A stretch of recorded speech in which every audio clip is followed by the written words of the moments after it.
Hello दोस्तों, तो आज हम फिर से लेकर आए हैं आपके लिए सोशल सिक्योरिटी यानी कि सामाजिक सुरक्षा। ठीक है, सिंपल बात है, हम बहुत ही ज़्यादा इस पर मेहनत कर रहे हैं। जैसे कि आपने अभी तक प्रीवियस वीडियो ही देखी हैं, यानी पुरानी वीडियो देखी होंगी। ठीक है, हमारा मेन लक्ष्य है ईपीएफओ का एग्ज़ाम क्रैक करना। ठीक है, किसी भी कीमत पर, किसी भी हालत में। ठीक है, और कोई भी चीज़ छूटनी नहीं चाहिए। इनफैक्ट हर चीज़ बहुत ज़्यादा इम्पोर्टेंट है। तो कृपया करके आप जितने कोशिश करें, जितनी ज़्यादा हो सके उतनी ज़्यादा श्योरिटी के साथ चीज़ों को ध्यान में रखें। श्योरिटी के साथ इसलिए बोल रहा हूँ क्योंकि काफ़ी चीज़ों में कन्फ्यूजन हो सकता है, उस कन्फ्यूजन को बिल्कुल भी ना खोएं। ठीक है, यानी कि बिल्कुल विश्वास के साथ चीज़ों को ध्यान रखें, जिससे कि आप भविष्य में जब आप एग्ज़ाम देने जाएँ तो आप कन्फ्यूज ना हों। ठीक है, तो सामाजिक सुरक्षा की थ्योरी पढ़ने से पहले हम इसके इंपॉर्टेंट फैक्ट देखेंगे, उसके बाद इसके क्वेश्चंस को देखेंगे। इसके आंसर को नहीं देखेंगे, सिर्फ क्वेश्चंस को देखेंगे। हम ये पता करने की कोशिश करेंगे क्वेश्चन आते कैसे हैं और इनका फैक्ट क्या है। सीधे इस टाइम सबसे पहले फैक्ट पर पहुँचते हैं।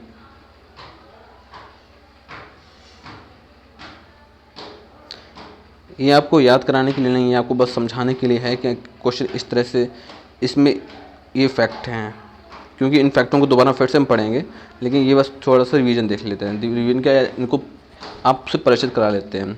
तो लॉर्ड बेवरेज ने अपनी पुस्तक सामाजिक सुरक्षा के अंतर्गत जीवन के कुछ 6 आकस्मिकताओं जैसे बीमारी, मातृत्व, दुर्घटना, मृत्यु, बेरोजगारी और वृद्धावस्था का उल्लेख किया है। ठीक है, क्वेश्चन ऐसा पूछा जाता है, मतलब किसने 6 आकस्मिकताओं का उल्लेख किया है, किसने सोशल सामाजिक सुरक्षा में? तो वो है लॉर्ड बेवरेज ने। इनकी पुस्तक का नाम क्या है? सामाजिक सुरक्षा, सोशल सिक्योरिटी। ये याद करने में ज़्यादा दिक्कत नहीं होगी, बस आपको लॉर्ड बेवरेज याद रखना पड़ेगा। सामाजिक सुरक्षा की पुस्तक किसने लिखी है? लॉर्ड बेवरेज ने। इन्होंने कुल कितनी बीमारी के बारे में बताया? इन्होंने 6 बीमारी के बारे में बताया। बीमारी बोल सकते हो या दुर्घटनाएं बोल सकते हो, आकस्मिकताएं बोल सकते हो। अंतर्राष्ट्रीय श्रम संगठन ILO ने द्वारा 1952 में सामाजिक सुरक्षा है यानी कि मिनिमम स्टैंडर्ड कन्वेंशन नंबर 102 यानी कि 102 पारित किया गया था। 15 अगस्त 1995 को राष्ट्रीय सामाजिक सहायता कार्यक्रम प्रभावी हुआ। 15 अगस्त 1995 को राष्ट्रीय सामाजिक सहायता कार्यक्रम प्रभावी हुआ। कर्मचारियों को सेवानिवृत्ति के बाद आजीवन वृद्धावस्था पेंशन कर्मचारी भविष्य निधि एक विविध प्रावधान अधिनियम 1952 के अंतर्गत प्राप्त होता है। कर्मचारियों को सेवानिवृत्त, ठीक है, यानी रिटायरमेंट के बाद आजीवन वृद्धावस्था पेंशन कर्मचारी भविष्य निधि के एक विविध प्रावधान के अधिनियम 1952 के अंतर्गत प्राप्त होता है। यानी कि जो कर्मचारी हैं, ठीक है, उनको जो पेंशन मिलती है वो पेंशन किसके प्रावधान के अंतर्गत मिलती है? तो वो मिलती है 1992 के प्रावधान के अंतर्गत। ठीक है, जिसको बोलते हैं पेंशन कर्मचारी भविष्य निधि। प्रोफेसर BP आदारकर की पुस्तक social security plan in India के अनुसार किसी भी देश में सामाजिक सुरक्षा का पहला उद्देश्य श्रमिक के आय के स्रोत को बनाए रखना है।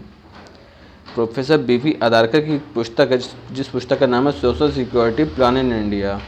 ठीक है, इनके अनुसार, इस पुस्तक के अनुसार देश में सामाजिक सुरक्षा का पहला उद्देश्य श्रमिकों के आय के स्रोत को बनाए रखना है। जैसे कि देश के आय के स्रोत मतलब जैसे कि फैक्ट्रियाँ हो गई, इंडस्ट्रियल हो गए, उद्योग हो गए, ठीक है, बहुत सारी चीज़ें हो गई जिनको बनाए रखना भी जिम्मेदारी है देश की, क्योंकि जब वही नहीं होंगे तो आय का स्रोत ही खत्म हो जाएगा। सामाजिक सुरक्षा के कारण उद्योगों में उत्पादन एक श्रमिकों की कार्यशक्ति में वृद्धि होता है। सामाजिक सुरक्षा के कारण उद्योगों में उत्पादन एक श्रमिकों की कार्यशक्ति में वृद्धि होती है। कर्मचारी निक्षेप सहबद्ध बीमा योजना, कर्मचारी निक्षेप सहबद्ध बीमा योजना 1976 योजना के अंतर्गत भविष्य निधि के सभी सदस्य इसके भी सदस्य हैं। कर्मचारी निक्षेप सहबद्ध बीमा योजना। कर्मचारी परिवार पेंशन योजना, कर्मचारी परिवार पेंशन योजना 1971 को कर्मचारी पेंशन योजना 1995 में लागू होने पर समाप्त कर दी गई थी। ठीक है, जो कर्मचारी परिवार पेंशन योजना 1971 थी, जब कर्मचारी पेंशन योजना 1995 लागू हुई तो 1971 वाली कर्मचारी परिवार पेंशन योजना को रद्द कर दिया गया। वर्ष 1955 में असम के बागान श्रमिकों के लिए असम चाय बागान भविष्य निधि योजना अधिनियम, असम चाय भविष्य निधि योजना अधिनियम 1955 तथा वर्ष 1966 में नाविक भविष्य निधि अधिनियम बनाया गया।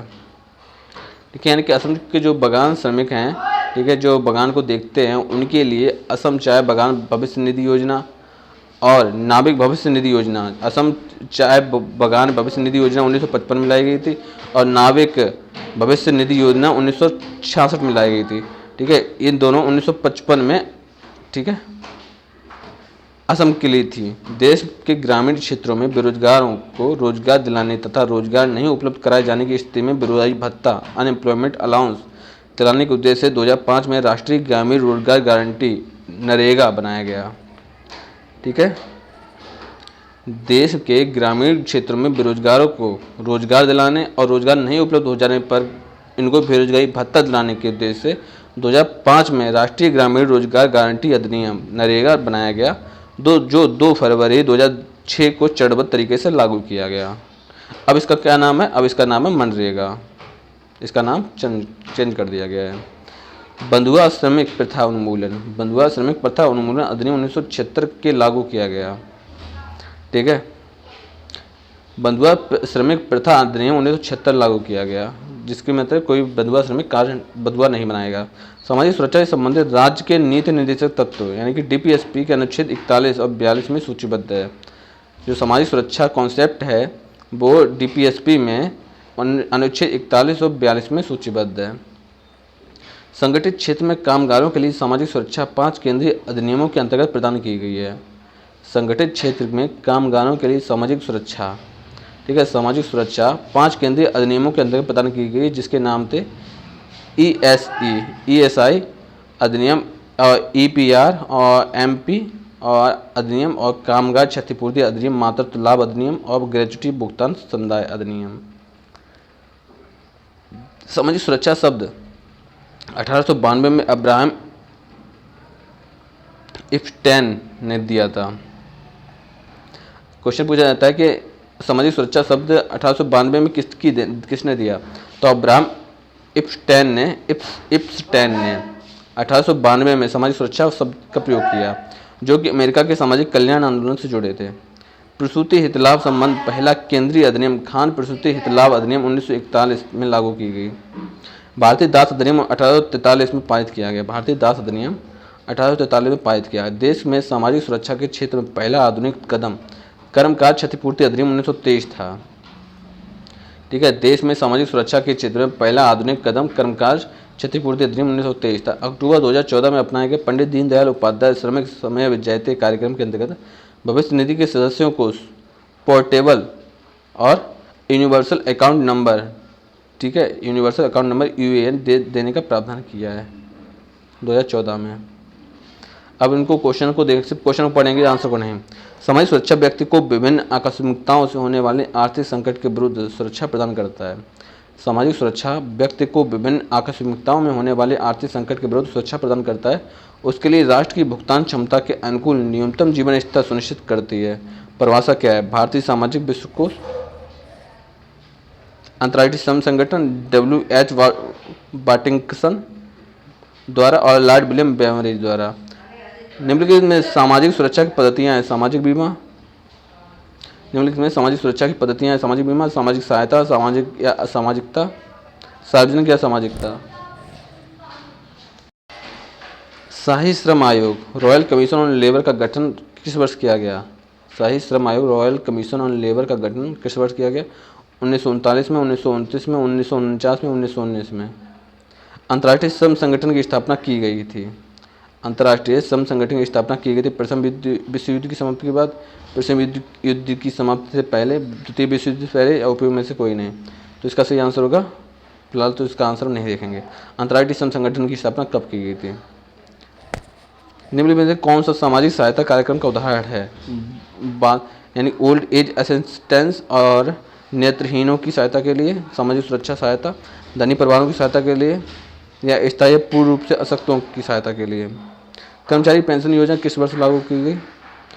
ठीक है, भारतीय उद्योग की श्रमिक सहायता समस्या यानी labour problems in Indian industry पुस्तक के लेखक कौन थे? भारतीय उद्योगों में मुख्य समस्या labour problem in Indian industry. Dynamics of social security पुस्तक के लेखक कौन है? डायनेमिक्स ऑफ सोशल सिक्योरिटी पुस्तक के लेखक कौन है? ठीक है, प्रसूति स्त्री श्रमिकों को बच्चे को दुग्धपान कराने के लिए कितने महीने के होने पर प्रतिदिन निर्धारित अवधि के 2 अंतरालों की व्यवस्था आवश्यक है? प्रसूति स्त्री श्रमिकों के बच्चे को दुग्ध पान कराने के लिए कितने महीने के होने पर प्रतिदिन निर्धारित अवधि के 2 अंतरालों की व्यवस्था आवश्यक है। स्त्री श्रमिक को प्रसूति हितलाभ के लिए अपने नियोजक के प्रतिष्ठान में बच्चे को जन्म से संभावित दिनों में शीघ्र पहले के 12 महीनों की अवधि के लिए कम से कम 80 दिनों तक का वास्तव में काम करना आवश्यक है। यह कथन संबंधित है। स्त्री श्रमिक को प्रसूति हितलाभ के लिए, यानी कि जो प्रसूति हितलाभ के लिए मिलता है, जो ठीक है, नियोजक के प्रतिष्ठान में बच्चे के जन्म से संभावित दिनों के शीघ्र पहले 12 महीनों की अवधि के लिए कम से कम 80 दिनों तक वास्तव में काम करना आवश्यक है। यह कथन संबंधित है। प्रसूति हितलाभ अधिनियम के अंतर्गत एक स्त्री श्रमिकों को अधिकतम कितने दिनों की छुट्टी मिलती है। निम्नलिखित में से कितनी स्त्री श्रमिकों की संख्या होने पर शिशु कक्ष की व्यवस्था की जाती है। निम्नलिखित में से कितने स्त्री श्रमिकों की संख्या होने पर शिशु कक्ष यानी क्रीच की व्यवस्था की जाती है। अटल पेंशन योजना का स्वरूप है, ठीक है। अटल पेंशन योजना का संचालन कौन करता है। परेड का मुख्यालय कहाँ स्थित है। PFRDA। अटल पेंशन योजना के लिए न्यूनतम और अधिकतम आयु क्या होनी चाहिए। अटल पेंशन योजना के अंतर्गत न्यूनतम और अधिकतम पेंशन लाभ क्या होते हैं। प्रधानमंत्री जीवन ज्योति बीमा एक प्रकार का है। रेड योजना, जीवन योजना, पेंशन योजना, और में से कोई नहीं। प्रधानमंत्री जीवन ज्योति बीमा योजना के लिए न्यूनतम और अधिकतम आयु है। PM प्रधानमंत्री जीवन ज्योति बीमा योजना, PMJJBY प्रधानमंत्री जीवन ज्योति बीमा योजना के तहत भुगतान किए जाने वाला प्रीमियम है। प्रधानमंत्री जीवन ज्योति बीमा योजना के तहत मृत्यु लाभ क्या है। PMJJBY प्रधानमंत्री जीवन ज्योति बीमा योजना की कवरेज अवधि कितनी है। किस विधान के अंतर्गत किसी प्रकार के अंशदान यानी कंट्रीब्यूशन की आवश्यकता नहीं होती है। किस विधान के अंतर्गत किसी प्रकार के अंशदान की आवश्यकता नहीं होती है। प्रधानमंत्री सुरक्षा बीमा योजना है। प्रधानमंत्री सुरक्षा बीमा योजना के नामांकन हेतु अधिकतम आयु कितनी होनी चाहिए। प्रधानमंत्री सुरक्षा बीमा योजना के अंतर्गत मृत्यु लाभ क्या है। प्रधानमंत्री कौन सी शर्त प्रधानमंत्री सुरक्षा बीमा योजना के तहत कवर नहीं की जाती है। सरकार ने लघु और सीमांत किसानों को सुनिश्चित आय सहायता प्रदान करने के लिए PM किसान योजना की घोषणा की। इसका तात्पर्य है सरकार ने लघु और सीमांत किसानों को सुनिश्चित आय सहायता प्रदान करने के लिए PM किसान योजना की घोषणा की। इसका तात्पर्य है प्रधानमंत्री किसान कार्यक्रम के तहत लाभार्थियों के पास कितने हेक्टेयर तक खेती योग्य भूमि होनी चाहिए। प्रधानमंत्री किसान कार्यक्रम के तहत लाभार्थियों के पास कितने हेक्टेयर तक खेती की भूमि होनी चाहिए। प्रधानमंत्री किसान योजना के तहत किसानों को सरकार द्वारा सालाना कितनी राशि का प्रत्यक्ष आय समर्थन मिलेगा। प्रधानमंत्री किसान योजना के अंतर्गत सरकार प्रतिवर्ष 6,000 रुपये कितने महीने के अंतराल पर भुगतान करेगी। योजना के तहत प्रत्येक किस्त में लाभार्थियों को कितनी राशि का भुगतान होगा। प्रधानमंत्री किसान मान धन योजना का स्वरूप कैसा है। सार्वजनिक भविष्य निधि यानी PPF में सामाजिक सुरक्षा योजना के अंतर्गत न्यूनतम और अधिकतम सम्मिलित लागत है।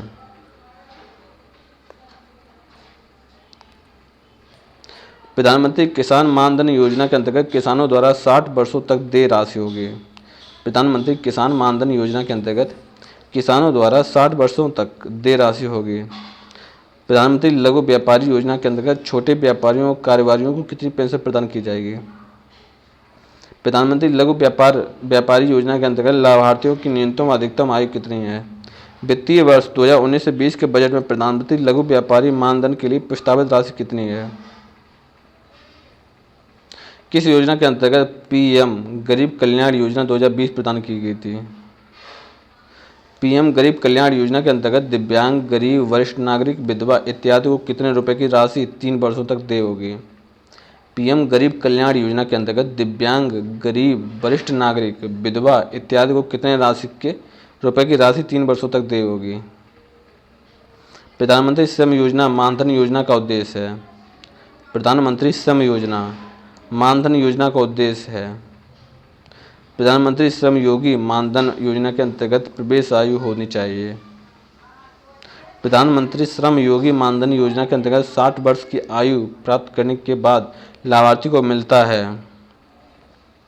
मुद्रा से तात्पर्य है micro unit development refinance agency, micro unit development refinance agency या माइक्रो यूनिट रिफाइनेंस एजेंसी क्योंकि इसमें डी नहीं है इसलिए गलत हो जाएगा। Micro small medium development agency, micro small medium development agency, ठीक है, या micro unit development refinance agency. मुद्रा कार्ड क्या है? मुद्रा बैंक सहायक है। मुद्रा बैंक किसकी सहायक है? मुद्रा योजना के अंतर्गत ऋण दिया जाता है। आम आदमी बीमा योजना है।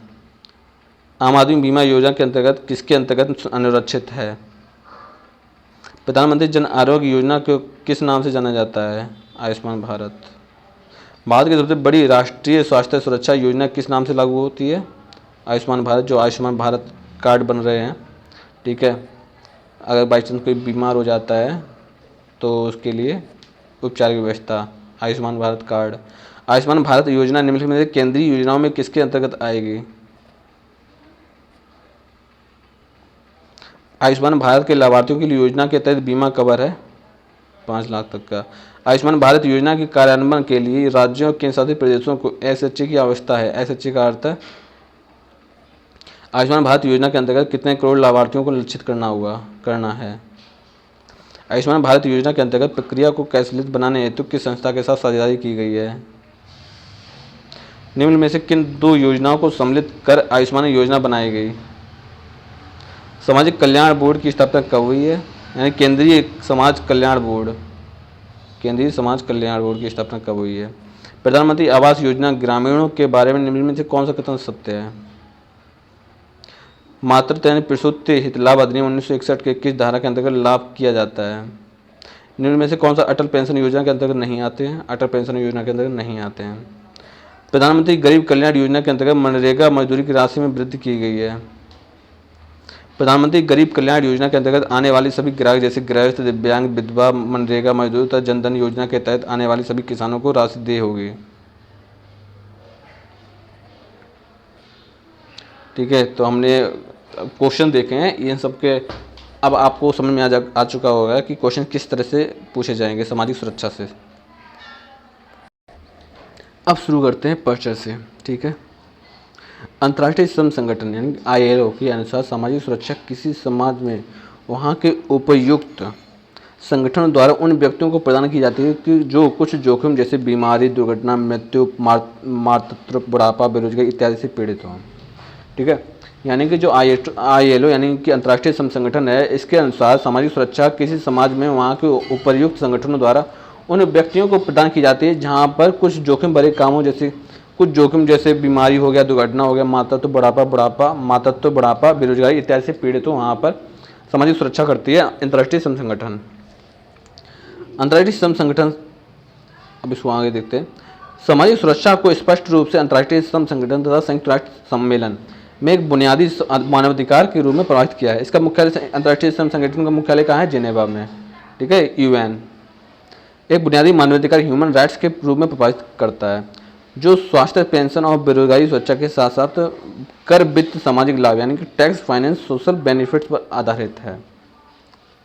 समानता सामाजिक सुरक्षा एक कार्यक्रम है जिसमें सरकार को निधि या प्रणाली की आवश्यकता होती है जिसका उपयोग लोगों की आर्थिक सहायता, इकोनॉमिक असिस्टेंस प्रदान करने में किया जाता है, अर्थात जो काम करने में किसी कारणवश असमर्थ है वो। सामाजिक सुरक्षा न केवल नागरिकों के व्यक्तिगत कल्याण यानी पर्सनल वेलफेयर के उद्देश्य से होती है बल्कि राष्ट्रीय आर्थिक समृद्धि के साथ जुड़ी है, जो लोगों को सक्षम बनाती है तथा सम्मान के साथ जीवन यापन करने के लिए प्रेरित करती है।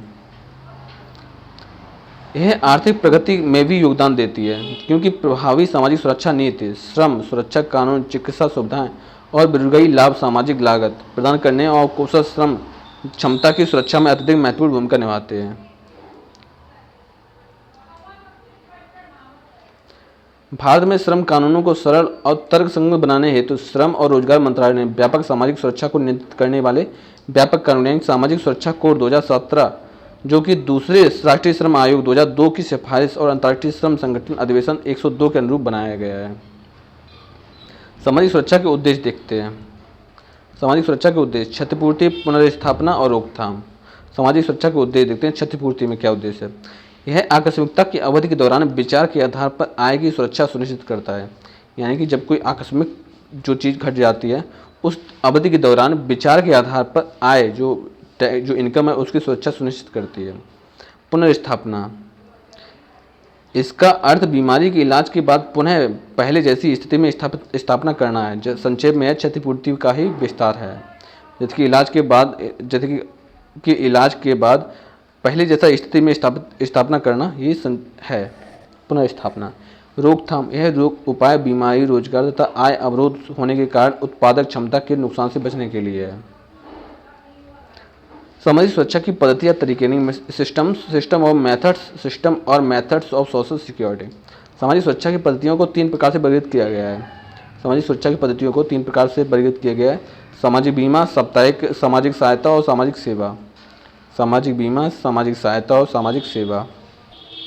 सामाजिक बीमा देखते हैं। सोशल इंश्योरेंस, बीमा की ऐसी व्यवस्था जिसमें बीमाकृत व्यक्तियों, विशेषकर कर्मचारियों की बेरोजगारी, औद्योगिक दुर्घटना, असकता, बीमारी, प्रसूति और उनके आश्रितों को उनकी मृत्यु की आकस्मिकताओं की स्थिति में सुरक्षा प्रदान की जाती है। सामान्यतः सामाजिक बीमा कार्यालय कानून द्वारा स्थापित किया जाता है। जो सामाजिक बीमा है वो बीमा कार्यालय कानून द्वारा स्थापित किया जाता है। सामाजिक बीमा कार्यक्रम के उदाहरण देखते हैं। कर्मचारी राज्य बीमा योजना, एम्प्लॉय स्टेट इंश्योरेंस स्कीम तथा कर्मचारी भविष्य निधि तथा पेंशन योजना, employees provident fund and pension scheme इत्यादि। सामाजिक सहायता, सोशल असिस्टेंस देखते हैं। यह एक प्रकार की आर्थिक सहायता है जो अल्प साधन वाले व्यक्तियों को न्यूनतम आवश्यकताओं की पूर्ति हेतु प्रदान की जाती है। इसमें सहायता के लिए राशि पूर्णतः राज्य कोष या राज्य द्वारा निर्धारित स्रोत से आती है। इसके कुछ उदाहरण इस प्रकार हैं कि वृद्ध सहायता यानी ओल्ड एज असिस्टेंस, नेत्रहीनों की सहायता, एड टू द ब्लाइंड, अति निर्धन परिवारों की सहायता यानी कि aid to extremely poor families इत्यादि। ठीक है, इन सब के लिए क्या होता है? सामाजिक सहायता। फिर से देखो, यह एक प्रकार की आर्थिक सहायता होती है, सामाजिक सहायता, जो अल्प साधन वाले व्यक्तियों को न्यूनतम आवश्यकताओं की पूर्ति हेतु प्रदान की जाती है। इसमें सहायता के लिए राज्य कोष या राज्य द्वारा निर्धारित स्रोत से आती है। इसमें कुछ उदाहरण देखते हैं, जैसे कि जो वृद्ध सहायता है, नेत्रहीनों की सहायता है, अति निर्धन परिवारों की सहायता है। जैसे कि ऐसे परिवार जिनके पास घर नहीं है तो उनके लिए घर उपलब्ध कराना, जिनके पास ठीक है जो बीमार हो गए, अपना इलाज स्वयं नहीं करवा पा रहे हैं तो उनके लिए ठीक है सरकारी अस्पताल बनवाए गए हैं जिससे कि आप सिर्फ 1 रुपये में अपना इलाज करवा सको। ठीक है, तो ये सब क्या है? ये सब सामाजिक सहायता ही तो है। सामाजिक सेवा यानी सोशल सर्विस देखते हैं। इसे सार्वजनिक सेवा यानी पब्लिक सर्विस भी कहते हैं। इसमें समुदाय की निर्धारित श्रेणियां या समूह या सारे समुदाय के सभी लोगों को राज्य कोष से प्रदान की जाती है। इसके कुछ उदाहरण इस प्रकार हैं। निःशुल्क स्वास्थ्य सेवा और समाज के बाधित समूह का पुनर्वासन। ठीक है, निःशुल्क स्वास्थ्य सेवा एवं समाज के बाधित समूहों का पुनर्वासन। अंतर्राष्ट्रीय श्रम संगठन और सामाजिक सुरक्षा देखते हैं। अंतर्राष्ट्रीय श्रम संगठन ILO और सामाजिक सुरक्षा सोशल सिक्योरिटी। अंतर्राष्ट्रीय श्रम संगठन फिलाडेल्फिया घोषणा पत्र 1944 में सामाजिक सुरक्षा को एक बुनियादी मानवाधिकार यानी ह्यूमन राइट के रूप में स्थापित किया गया था। ठीक है, देखो फिलाडेल्फिया काफ़ी बार आ जाता है। ठीक है, तो फिलाडेल्फिया कब आया है? 1944 में। ठीक है, ये किसके लिए था? सामाजिक सुरक्षा के लिए मानवाधिकार ह्यूमन राइट्स के रूप में प्रकाशित किया गया था फिलाडेल्फिया को ह्यूमन राइट के रूप में। ठीक है, तथा सामाजिक सुरक्षा नीति से संबंधित विभिन्न सिफारिशें की गई और विभिन्न सम्मेलनों में भी सम्मिलित की गई जो इस प्रकार हैं।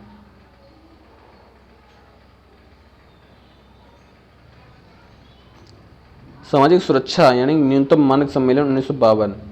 उपचार की समानता सामाजिक सुरक्षा सम्मेलन 1965। रोजगार क्षति लाभ सम्मेलन 1964।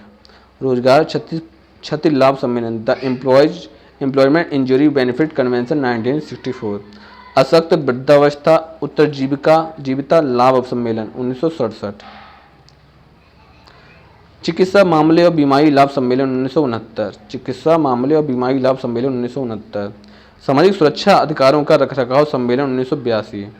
सामाजिक सुरक्षा अधिकारों का रखरखाव सम्मेलन 1982। बेरोजगारी के विरुद्ध रोजगार संवर्धन और संरक्षण सम्मेलन 1988। बेरोजगारी के विरुद्ध देखो रोजगार होगा, बेरोजगारी के विरुद्ध ही होगा, तो बेरोजगारी के विरुद्ध ठीक है अनएम्प्लॉयमेंट के विरुद्ध रोजगार संवर्धन और संरक्षण सम्मेलन 1988। छोटे और मध्यम आकार के उद्यम में नौकरी सृजन की सिफारिश 1968 में। ठीक है, छोटे और मध्यम आकार में के उद्यम में नौकरी सृजन की सिफारिश। मातृत्व सुरक्षा सम्मेलन, मैटरनिटी प्रोटेक्शन कन्वेंशन, मातृत्व सुरक्षा सम्मेलन। भारत में सामाजिक सुरक्षा का विकास देखते हैं, growth of social security in India. 19वीं सदी के मध्य में भारत में सामाजिक सुरक्षा का प्रारंभ अन्य देशों की तुलना में बहुत बाद में हुआ है। अन्य देशों की तरह भारत में भी औद्योगिक श्रमिकों की बीमारी, दुर्घटना, वृद्धावस्था, प्रसूति, बेरोजगारी आदि की स्थिति में आर्थिक संकट उत्पन्न किया गया। इसके बाद भी राज्य में घातक दुर्घटना अधिनियम 1855 यानी फैटल एक्सीडेंट एक्ट 1855 को छोड़कर अन्य दूसरा कोई महत्वपूर्ण कदम नहीं उठाया गया। ठीक है, एक बार फिर से देखते हैं। 19वीं शताब्दी के मध्य में भारत में सामाजिक सुरक्षा का प्रारंभ अन्य देशों की तुलना में बहुत बाद में हुआ। ठीक है, यानी कि सामाजिक सुरक्षा यानी सोशल सिक्योरिटी भारत में अन्य देशों की तुलना में बहुत बाद में हुआ, यानी काफ़ी बाद में हुआ है। ठीक है, यानी कि पहले वहाँ पे हो गया था सामाजिक सुरक्षा के कानून बने थे, लेकिन हमारे भारत में ये सब बहुत टाइम बाद ये सब इन लोगों भारत को समझ में आया कि सामाजिक सुरक्षा के ऊपर भी कानून बनाना चाहिए। औद्योगिक श्रमिकों की बीमारी, दुर्घटना, वृद्धावस्था, प्रसूति, बेरोजगारी आदि की स्थिति में आर्थिक संकट उत्पन्न किया गया। इसके बाद भी राज्य में घातक दुर्घटना अधिनियम 1855 को छोड़कर अन्य दूसरा कोई महत्वपूर्ण कदम नहीं उठाया गया। जब इन सब चीज़ों को देखा गया, जैसे कि प्रसूति, बेरोजगारी यानी कि कोई भी महिला प्रेग्नेंट रही है तो उसको जॉब से निकाल दिया, या किसी को कोई बीमारी हो गई तो जॉब से निकाल दिया, या कोई दुर्घटना हो गई तो जॉब से निकाल दिया। ठीक है, इस तरह की जो प्रॉब्लम्स आई तो हमारे भारत में 1855 में घातक दुर्घटना अधिनियम लाया गया, लेकिन बस यही एक लाया गया 1855 में, उसके बाद इस पर ध्यान नहीं दिया गया। प्रथम विश्व युद्ध के पश्चात वर्साई की संधि 1919 के फलस्वरूप अंतर्राष्ट्रीय श्रम संगठन ILO की स्थापना हुई 29 अक्टूबर 1919 को भारत का स्थायी सदस्य बना। अंतर्राष्ट्रीय श्रम संगठन में प्रारंभ से ही सामाजिक सुरक्षा पर विशेष बल दिया गया। भारत ने इस दिशा में पहल करना आवश्यक समझा। ठीक है, अब देखते हैं देश का प्रथम सामाजिक सुरक्षा कार्यक्रम क्षतिपूर्ति अधिनियम 1923 था, जिसमें नियोजन से उत्पन्न घटनाओं में होने वाली असुरक्षा अथवा मृत्यु की स्थिति में क्षतिपूर्ति देने की व्यवस्था की गई तथा धीरे धीरे सरकार द्वारा समय समय पर नियुक्त समितियों और आयोग द्वारा सिफारिशों को ध्यान में रखकर सामाजिक सुरक्षा कानून बनाए गए।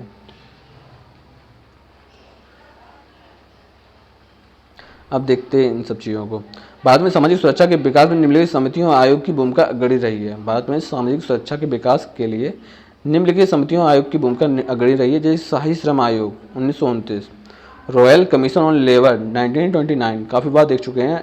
ठीक है, तो इसका सुझाव क्या था? बीमारी की स्थिति में संरक्षण प्रदान करने, स्वास्थ्य बीमा योजना, बेरोजगारी बीमा, वृद्धावस्था पेंशन पर अनुसंधान।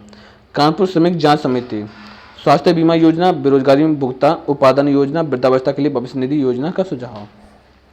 बम्बई वस्त्र श्रमिक जांच समिति 1937, बम्बई वस्त्र श्रमिक जांच समिति 1937 बीमा योजना के अंतर्गत नकद बद्ध चिकित्सा सेवा के रूप में हित लाभ देने का सुझाव। बिहार श्रमिक जांच समिति 1938 डॉक्टर राजेंद्र प्रसाद की अध्यक्षता में बीमा योजना का सुझाव। श्रम मंत्रियों का पहला सम्मेलन 1940 में हुआ था। तो स्वास्थ्य बीमा योजना तथा बीमारी हित लाभ की स्थापना पर जोर दिया गया। श्रमिकों और नियोजकों पर इस विषय पर राय ली गई।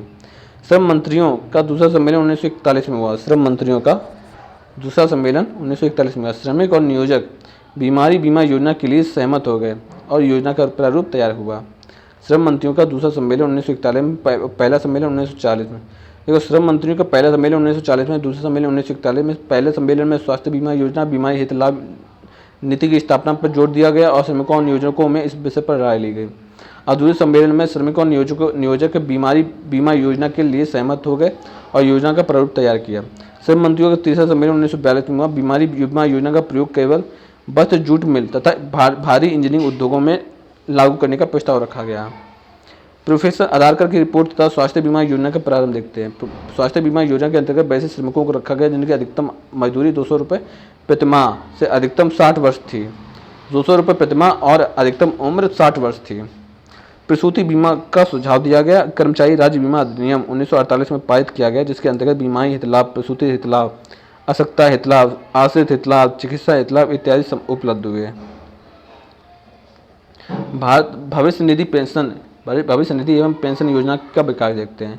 देश में प्रथम अधिवर्ष देश में प्रथम अधिवेशन वर्ष 1925 में भविष्य निधि पारित हुआ था। वर्ष 1948 में भारतीय श्रम सम्मेलन तथा वर्ष 1950 में स्थायी श्रम सम्मेलन में विचार विमर्श पर भारत सरकार ने वर्ष 1951 में कर्मचारी भविष्य निधि अध्यादेश एम्प्लॉयज प्रोविडेंट फंड ऑर्डिनेंस की स्थापना हुई। वर्ष 1952 में इसे अधिनियम बनाया गया। वर्ष 1976 में इसका नाम परिवर्तित कर कर्मचारी भविष्य निधि तथा विविध उपबंध अधिनियम यानी कि employees provident fund and miscellaneous provisions act 1976 रखा गया। दूसरी योजना जैसे भविष्य निधि योजना वर्ष 1952, कर्मचारी निक्षेप सहबद्ध बीमा योजना 1976, कर्मचारी परिवार पेंशन योजना 1971, कर्मचारी पेंशन योजना 1950 में लागू की गई। प्रसूति हित लाभ योजना का विकास देखते हैं। प्रसूति हित लाभ की सुविधा देने वाले प्रथम राज्य बम्बई था, जिसने बम्बई प्रसूति हित लाभ अधिनियम 1929 लागू किया। इसमें महिला श्रमिकों को नकद तथा अवकाश के रूप में प्रसूति हित लाभ देने की व्यवस्था की गई। बाद में अन्य राज्यों में भी इस तरह के कानून बनाए गए। राज्यों में लागू प्रसूति हित लाभ अधिनियम में एक रूपता लाने के उद्देश्य से भारत सरकार ने वर्ष 1961 में केंद्रीय प्रसूति हित लाभ अधिनियम बनाया। ग्रेच्युटी स्कीम देखते हैं। ग्रेच्युटी योजना श्रमिकों के उपादान की व्यवस्था संबंधी केंद्रीय अधिनियम के प्रश्न पर वर्ष 1971 में भारतीय श्रम सम्मेलन का सुझाव दिया गया, जिसको ध्यान में रखते हुए भारत सरकार ने 1972 में उपादान पेमेंट ऑफ ग्रेच्युटी एक्ट बनाए। बेरोजगार क्या है? बेरोजगारी के विरुद्ध संरक्षण, प्रोटेक्शन अगेंस्ट अनएम्प्लॉयमेंट। कर्मचारी राज्य बीमा अधिनियम वर्ष 1948 के अधीन राजीव गांधी श्रमिक कल्याण योजना प्रारंभ हुई, जिसमें बेरोजगारी भत्ता अधिनियम 6 महीने के लिए दे था। कर्मचारी राज्य बीमा अधिनियम वर्ष 1948 के अधीन राजीव गांधी श्रमिक कल्याण योजना आरंभ की गई, जिसमें बेरोजगारी भत्ता अधिनियम कितने तक का था? 6 महीने के लिए। सरकार की नई औद्योगिक नीति को ध्यान में रखते हुए कर्मकारों के हितों की सुरक्षा के लिए वर्ष 1992 में राष्ट्रीय नवीनीकरण यानी नेशनल रिन्यूएबल फंड की स्थापना की गई। 1992 में नई औद्योगिक नीति के तहत देश के ग्रामीण क्षेत्रों में रोजगार उपलब्ध कराने हेतु वर्ष 2005 में राष्ट्रीय ग्रामीण रोजगार यानी नरेगा बनाया गया। 2005 में ग्रामीण क्षेत्रों में रोजगार उपलब्ध कराने हेतु सामाजिक सहायता योजना यानी पब्लिक सोशल असिस्टेंस स्कीम वर्ष 1995 में भारत सरकार ने सार्वजनिक सामाजिक सहायता के लिए 3 राष्ट्रीय योजनाएं प्रारंभ की। राष्ट्रीय वृद्धावस्था पेंशन योजना, राष्ट्रीय परिवार हित लाभ योजना, प्रसूति हित लाभ योजना 2002 में इन कार्यक्रमों को अन्नपूर्णा योजना के साथ जोड़ा गया। राष्ट्रीय सामाजिक सहायता योजना में कुछ प्रमुख हैं, जैसे इंदिरा गांधी राष्ट्रीय वृद्धावस्था योजना, इंदिरा गांधी राष्ट्रीय वृद्धावस्था पेंशन योजना, इंदिरा गांधी विधवा पेंशन योजना, इंदिरा गांधी राष्ट्रीय निःशक्तता पेंशन योजना। ठीक है, ये सब सामाजिक थी। फिर से देख लो, इंदिरा गांधी राष्ट्रीय वृद्धावस्था पेंशन योजना, इंदिरा गांधी विधवा पेंशन योजना, इंदिरा गांधी राष्ट्रीय निःशक्तता पेंशन योजना। असंगठित कामगार सामाजिक सुरक्षा अधिनियम 2008 देखते हैं। असंगठित कामगार सामाजिक सुरक्षा अधिनियम 2008 असंगठित क्षेत्रों में श्रमिकों की सामाजिक सुरक्षा हेतु यह अधिनियम लागू किया गया, जिसके अंतर्गत श्रमिकों को जीवन और विकलांगता, स्वास्थ्य और प्रसूति हित लाभ, वृद्धा जीवन सुरक्षा और अन्य सुविधाएं उपलब्ध कराने के कार्यक्रम निर्धारित किए गए। राष्ट्रीय स्वास्थ्य बीमा योजना देखते हैं। केंद्र सरकार ने असंगठित क्षेत्र के श्रमिकों के लिए राष्ट्रीय स्वास्थ्य बीमा योजना 2007 में आरंभ की। भारतीय संविधान में सामाजिक सुरक्षा से संबंधित प्रावधान देखते हैं। Constitutional provisions of social security in India, DPSP, राज्य सूची और समवर्ती सूची। डीपीएसपी नीति निर्देशक तत्व देखते हैं। भारतीय संविधान में राज्य की नीति निर्देशक तत्वों को शामिल करने का मुख्य उद्देश्य कल्याणकारी राज्य की स्थापना करना। उसके मुख्य प्रावधान निम्नलिखित हैं। अनुच्छेद 38, अनुच्छेद 39, अनुच्छेद 41, अनुच्छेद 42, अनुच्छेद 43, 43 का, 48(2), 48(a), 39(b), 39(d), 39(e), यानी इसमें नीति निर्देशक तत्वों में 39 इन्वॉल्व हुआ है। 38, 39, 41 और 42, 40 इन्वॉल्व नहीं हुआ है। 41, 42, 43। ठीक है, तो भारतीय संविधान में राज्य नीति निर्देशक तत्वों में शामिल करने का मुख्य उद्देश्य कल्याणकारी राज्य की स्थापना करना था। इसके मुख्य प्रावधान निम्नलिखित हैं। अनुच्छेद 38 में क्या कहा गया है? राज्य लोक कल्याण की अभिवृद्धि के लिए सामाजिक व्यवस्था बनाएगा। अनुच्छेद 39 का में देखो, सामान्य न्याय और निःशुल्क विधिक सहायता। अनुच्छेद 41 में कुछ दशाओं में काम, शिक्षा और लोक सहायता पाने का अधिकार। अनुच्छेद 42 में काम की न्याय संगता, मानवोचित दशाओं का तथा प्रसूति सहायता में उपलब्ध उपबंध। अनुच्छेद 43 है कर्मकारों के लिए निर्वाह मजदूरी आदि। 39 का है उद्योगों के प्रबंधन में श्रमिकों का भाग लेना। अनुच्छेद 38(2) है कि आय में असमानता को कम करना। अनुच्छेद 38(a) में है नागरिकों को आजीविका के पर्याप्त साधन का अधिकार देना। अनुच्छेद 39 है कि समुदाय के भौतिक संसाधनों के स्वामित्व और नियंत्रण में को आम लोगों की सेवा के लिए वितरित करना। अनुच्छेद 39 है कि समान काम के लिए समान वेतन। समान काम के लिए समान वेतन, अनुच्छेद 39 बार बार ये क्वेश्चन आया है कि समान काम के लिए समान वेतन, आपको बिल्कुल भी नहीं बोलना है 39। पहली बात तो 39 नहीं बोलना है, उसके बाद जो पीछे आएगा डी। देखो भाई, हम यूपीएफओ की तैयारी करें, यूपीएफओ यूपीएससी के अंतर्गत आता है, तो सिंपल सी बात है, हमको वो पूछा जाएगा जो हम निगलेक्ट करेंगे। तो हम 39 तो याद रख लेंगे, 39 के पीछे वाला भूल जाएंगे, तो इसलिए हमको ये भूलना नहीं है। 39 डी, समान कार्य के लिए समान वेतन। अनुच्छेद 39 श्रमिकों, महिलाओं या पुरुषों के शक्ति और स्वास्थ्य तथा बच्चों के साथ दुर्व्यवहार नहीं किया जाना चाहिए। नागरिकों को उनकी आर्थिक जरूरतों के कारण स्वास्थ्य आयु के विरुद्ध काम नहीं लेना चाहिए। राज्य सूची स्टेट लिस्ट में देखते हैं, मल संख्या आइटम नंबर 09, अक्षम और बेरोजगारी को राहत देना है। समवर्ती यानी कॉन्क्रीट लिस्ट देखते हैं। सामाजिक सुरक्षा श्रम कल्याण समवर्ती सूची के अंतर्गत आता है। सामाजिक सुरक्षा और श्रम कल्याण समवर्ती सूची के अंतर्गत आता है, यानी कि इस पर राज्य और केंद्र दोनों कानून लागू कर सकते हैं, बना सकते हैं। इसका अर्थ है केंद्र और राज्य इन दोनों पर विषय पर कानून बना सकते हैं। मद संख्या 23, 7वीं अनुसूची सामाजिक सुरक्षा और सामाजिक बीमा, रोजगार एवं बेरोजगार पर। मद संख्या 24, काम की शर्तें, भविष्य निधि, नियोक्ताओं के दायित्व, श्रमिकों के मुआवजे, अमान्यता और बुढ़ापे की पेंशन, मातृत्व लाभ सहित श्रम कल्याण, ये सब मद संख्या 24 के अंतर्गत आते हैं। और 7वीं सूची के अंतर्गत सुरक्षा, सामाजिक बीमा, रोजगार एवं बेरोजगार मद संख्या 23 में। भारत में सामाजिक सुरक्षा देखते हैं, social security laws in India. सामाजिक सुरक्षा का उद्देश्य समाज के कमजोर वर्ग के लिए सुरक्षात्मक वातावरण सुनिश्चित करना है, ताकि वे एक सामाजिक सम्मानजनक जीवन जी सकें। सामाजिक सुरक्षा कानून विभिन्न आकस्मिकताओं तथा जोखिमों से सुरक्षा प्रदान करता है। भारतीय संविधान सामाजिक सुरक्षा विधान संसद तथा राज्य द्वारा बनाने का आधार प्रदान करता है। भारतीय संविधान सामाजिक सुरक्षा, ठीक है, सामाजिक सुरक्षा लॉ संसद और राज्यों द्वारा बनाने का आधार प्रदान करता है। निम्नलिखित सामाजिक सुरक्षा कानून भारत में अधिनियमित हैं। निम्नलिखित सामाजिक सुरक्षा कानून भारत में अधिनियमित हैं। सामाजिक सुरक्षा कानून देखेंगे, उसके प्रावधान देखेंगे। तो कर्मचारी राज्य बीमा अधिनियम 1948 देखते हैं, the employees state insurance act 1948। इसमें 10 या उससे अधिक कर्मचारी वाले प्रतिष्ठान सम्मिलित होते हैं, जिसमें बीमारी, मातृत्व, विकलांगता, मृत्यु के दौरान नगद लाभ के रूप में कर्मचारी और उनके परिवार को व्यापक चिकित्सा सुरक्षा प्रदान करना। कर्मचारी भविष्य निधि और विविध प्रावधान अधिनियम 1952 देखेंगे। यह विशिष्ट अनुसूचित कारखाना और 20 से अधिक कर्मचारियों को नियुक्त करने वाले प्रतिष्ठानों पर लागू होता है। यह सेवा के दौरान मृत्यु होने की स्थिति में भविष्य निधि पेंशन और पारिवारिक पेंशन के लिए लाभ सुनिश्चित करता है। देखो, इन सब में अंतर देखते हैं कि कर्मचारी राज्य बीमा अधिनियम और कर्मचारी भविष्य निधि और विविध प्रावधान अधिनियम, तो जो 1948 में उसमें 10 कर्मचारी होने चाहिए और 1952 में 20 से अधिक होने चाहिए।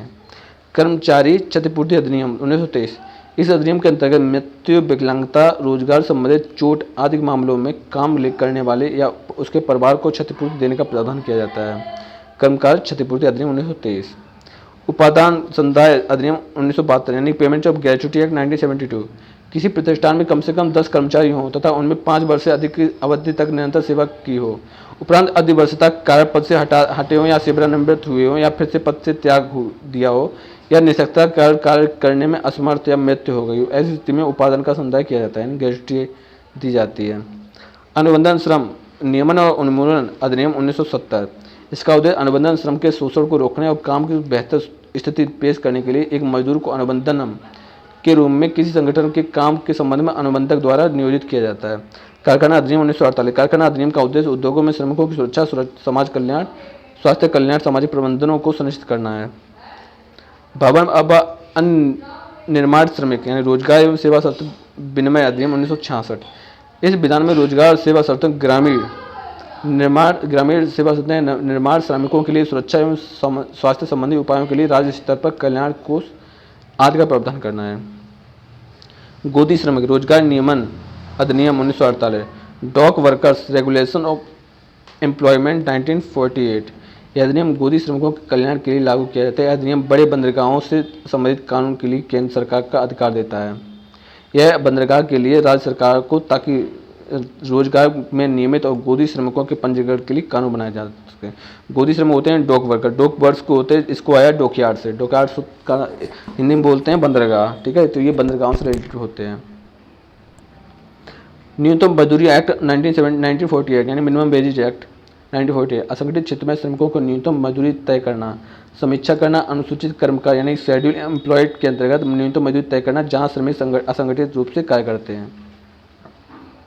मजदूरी भुगतान अधिनियम 1936। इस अधिनियम का मुख्य उद्देश्य मजदूरी का नियमित और शीघ्र भुगतान निश्चित करना है। मनमानी जुर्माने और मजदूरी में कटौती को रोककर मजदूरी आय को दोहन को रोकती है। खदान अधिनियम 1952 द माइंस एक्ट 1952। इसका मुख्य उद्देश्य खदानों में काम करने वाले श्रमिकों की सुरक्षा, उचित कार्य स्थिति तथा उनके रोजगार के लिए कुछ निश्चित सुविधाएं प्रदान करना है।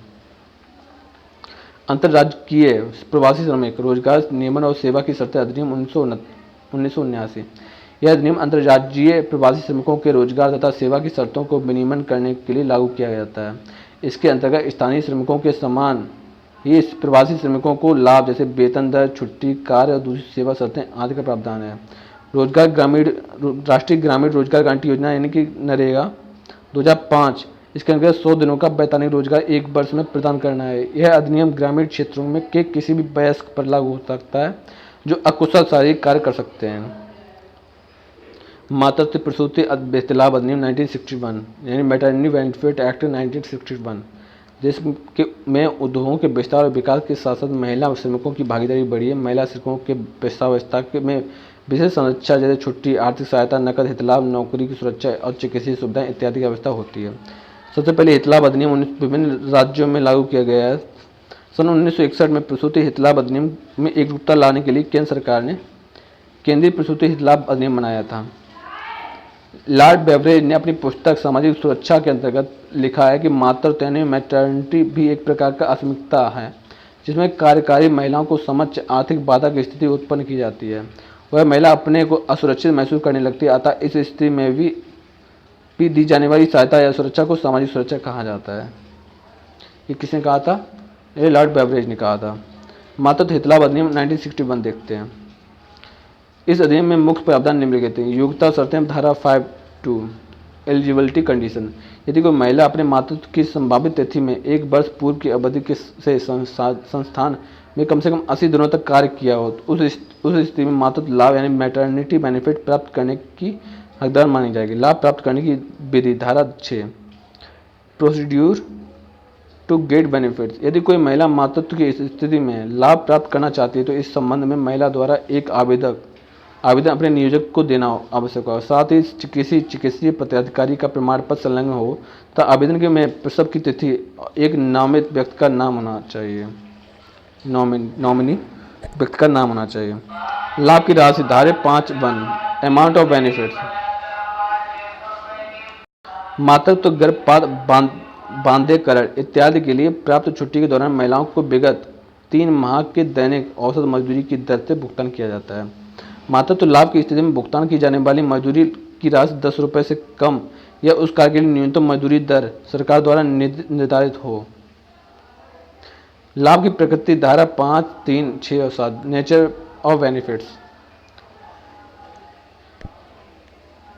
महिला कर्मचारी को प्रथम 2 प्रसव 26 सप्ताह तथा उसके बाद प्रसव 3 माह तक के आयु के बच्चे को गोद लेने की स्थिति में मातृत्व लाभ के रूप में 12 सप्ताह की छुट्टी दी जाती है। यह छुट्टी कम से कम 8 सप्ताह प्रसवोपरांत के लिए होगी जो आवेदन पर अंकित प्रसव की संभावित तिथि को ध्यान में रखकर नियोजक द्वारा निर्धारित की जाएगी। प्रसव के पूर्व की छुट्टी 8 सप्ताह से कम या अधिक हो सकती है, लेकिन किसी भी स्थिति में प्रसवोपरांत छुट्टी 8 सप्ताह से कम नहीं होनी चाहिए। विस्तृत लाभ धारा एक्सटेंडेड बेनिफिट। विस्तृत लाभ धारा 10। यदि कोई महिला प्रसव, गर्भपात, स्वेच्छा से गर्भपात, बांधेकरण इत्यादि के संक्रमण के कारण बीमार पड़ जाए तथा वह निर्धारित मातृत्व की लाभ अवधि के बाद में भी कार्य की स्थिति में न हो तो उसे विस्तृत लाभ प्राप्त होगा तथा पुनः उस महिला को 1 माह तक की छुट्टी नियोजक के द्वारा की जाएगी। चिकित्सा बोनस धारा 8 मेडिकल बोनस। चिकित्सा बोनस महिलाओं को मातृत्व, गर्भपात, बंध्याकरण इत्यादि की स्थिति में चिकित्सा बोनस के रूप में 3500 रुपये का नगद भुगतान नियोजक द्वारा किया जाएगा। नियोजन एक कार्य पर प्रतिबंध धारा 4 प्रोहिबिशंस ऑफ एम्प्लॉयमेंट और वर्क। यदि कोई महिला किसी संस्थान से प्रसव, गर्भपात या स्वेच्छा से गर्भ निष्कासन की स्थिति में मातृत्व लाभ प्राप्त कर रही हो तो वह इस मातृत्व लाभ की अवधि में किसी अन्य संस्थान में कोई कार्य नहीं कर सकती है। स्तनपान की छुट्टी धारा 11 यदि कोई महिला मातृत्व लाभ प्राप्त करने के बाद संस्थान में कार्य पर लौट आती है तो वह अपने नवजात शिशु को साथ लाती है। उसे शिशु गृह में जाकर अपने बच्चे की देखरेख के लिए सामान्य विश्राम अवकाश के अतिरिक्त 2 बार की छुट्टी प्रदान की जाएगी और यह सुविधा उसे तब तक दी जाती रहेगी जब तक उसके बच्चे की आयु 15 महीने की ना हो जाए, यानी कि लगभग 1.5 साल का ना हो जाए। शिशु गृह की सुविधा धारा 11A क्रीज फैकल्टी। प्रत्येक प्रतिष्ठान में 50 या अधिक कर्मचारी नियोजित हों तो वहां शिशु गृह की सुविधा दी जाती है। लाभ की जब्ती धारा 18। यदि कोई महिला किसी संस्थान के मातृत्व लाभ प्राप्त कर रही है और वह मातृत्व लाभ की अवधि में किसी अन्य संस्थान में कार्य करती पाई जाती है तो उसे मातृत्व लाभ से वंचित किया जा सकता है। निरीक्षण धारा 15 इंस्ट्रक्शंस। उपयुक्त सरकार एप्रोप्रिएट गवर्नमेंट अपने राजकीय गजट में सूचना जारी कर निरीक्षकों की नियुक्ति करेगी। अपील धारा 17 यदि निरीक्षक द्वारा दिए गए निर्णय में से महिला कर्मचारी या नियोजक असंतुष्ट हों तो उस स्थिति में निर्णय के 30 दिनों के अंदर अपील कर सकते हैं। रजिस्टर इत्यादि धारा 20। प्रत्येक नियोजक की जिम्मेदारी होगी कि वे मातृत्व लाभ से संबंधित और महिलाओं से संबंधित रजिस्टर्ड रिकॉर्ड और भुगतान पंजिका को तैयार और नियमित रखें। निर्देश देने का अधिकार धारा 25। केंद्र सरकार का कोई ये अधिकार है कि जिसे आवश्यक समझे उसे संबंधित निर्देश दे सकती है। छूट देने का अधिकार धारा 26। उपयुक्त सरकार को यह अधिकार दिया गया है कि वह इस कानून को किसी संस्थान में लागू करने के संबंधित छूट दे सकती है। नियम बनाने का अधिकार धारा 28। उपयुक्त सरकार अपने राजकीय गजट में अधिसूचना जारी करके संबंधित नियम बना सकती है। सामाजिक सुरक्षा का प्रभाव देखते हैं। सामाजिक सुरक्षा का समाज के सभी स्तरों पर प्रभावशाली प्रभाव पड़ता है। यह श्रमिकों को और उनके परिवारों को स्वास्थ्य देखभाल प्रदान करता है और बेरोजगारी, बीमार, मातृत्व, किसी भी रोजगार जोखिम से निपटाने के लिए आर्थिक सहायता प्रदान कर रहा है। यह वृद्ध लोगों को उनकी सेवानिवृत्ति के वर्षों में आय सुरक्षा प्रदान करता है। बच्चों को सामाजिक सुरक्षा कार्यक्रम से लाभान्वित किया जाता है ताकि उनके परिवार को शिक्षा की लागत से निपटने में सहायता मिल सके।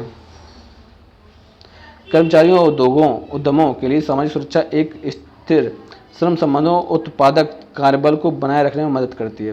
सामाजिक सुरक्षा सामाजिक सामंजस्य और देश के समग्र विकास के लिए जीवन स्तर को बढ़ाकर लोगों पर संरचनात्मक और तकनीकी परिवर्तन के प्रभाव को कम कर सकती है तथा वैश्वीकरण के प्रति अधिक सकारात्मक दृष्टिकोण का आधार बन सकती है। भारत में सामाजिक सुरक्षा योजना। राष्ट्रीय सामाजिक सुरक्षा योजना कार्यक्रम NSAP एक केंद्र प्रायोजित सामाजिक पेंशन योजना है जिसके अंदर भारत सरकार वृद्ध, विधवा और विकलांग व्यक्तियों के लिए वित्तीय सहायता प्रदान करता है। राष्ट्रीय सामाजिक सहायता कार्यक्रम में 5 उप योजनाएं सम्मिलित हैं। राष्ट्रीय सामाजिक सहायता कार्यक्रम में 5 उप योजनाएं सम्मिलित हैं। इंदिरा गांधी राष्ट्रीय वृद्धावस्था पेंशन योजना IGNU APS। यह वृद्धावस्था पेंशन योजना 60 वर्ष या उससे अधिक आयु के भारतीयों को कवर करती है जो गरीबी रेखा से नीचे आते हैं। 60 से 79 वर्ष के लाभार्थियों को मासिक पेंशन 300 रुपये, 80 वर्ष से अधिक की पेंशन 500 रुपये प्राप्त होती है। इंदिरा गांधी राष्ट्रीय विधवा पेंशन योजना देखते हैं। इंदिरा गांधी राष्ट्रीय पेंशन योजना की शुरुआत वर्ष 2009 में शुरू की गई थी। इसके अंदर वे सभी विधवाएं महिलाएं जो गरीब रेखा से नीचे जीवन यापन करती हैं उनकी आयु 40 से 79 वर्ष और उन्हें 300 रुपये प्रति लाभ मासिक पेंशन दी जाती है। ठीक है। वृद्धावस्था में 500 रुपये 80 वर्ष से ऊपर वालों को और मासिक वेतन 300 रुपये। विधवा पेंशन योजना वो वृद्धावस्था थी, ये विधवावस्था है। इस विधवावस्था में 300 रुपये मासिक पेंशन दे होना चाहिए। इंदिरा गांधी राष्ट्रीय विकलांगता पेंशन योजना। इस योजना के अंदर गरीबी रेखा से नीचे जीवन यापन करने वाले विकलांग हो, उनकी आयु 18 वर्ष या उससे अधिक हो तो उन्हें 300 रुपये प्रति माह विकलांगता पेंशन दे होगा।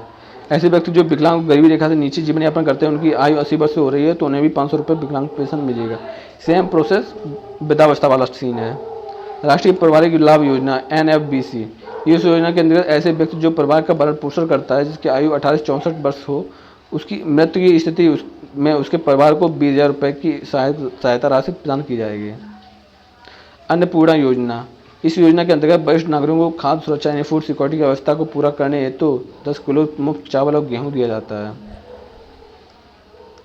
अब आते हैं राष्ट्रीय मातृत्व लाभ योजना NMBS राष्ट्रीय नेशनल मदर बीमा शेड्यूल।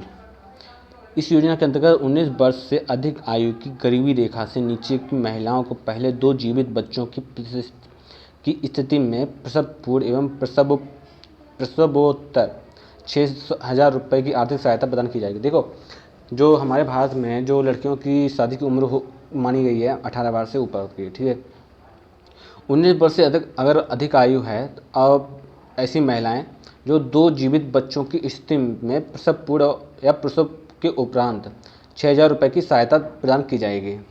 ठीक है, जो गरीबी रेखा से नीचे की महिलाएं हैं उनके लिए। रोजगार आश्वासन योजना, एम्प्लॉयमेंट एश्योरेंस स्कीम, इस योजना का प्राथमिक उद्देश्य ग्रामीण क्षेत्र के सभी वयस्कों कृषि क्षेत्र में रोजगार देना है। इस योजना का प्राथमिक उद्देश्य ग्रामीण क्षेत्रों के सभी वयस्कों को कृषि क्षेत्र में रोजगार देना है, जो रोजगार ढूंढ रहे हैं और काम करने के इच्छुक हैं।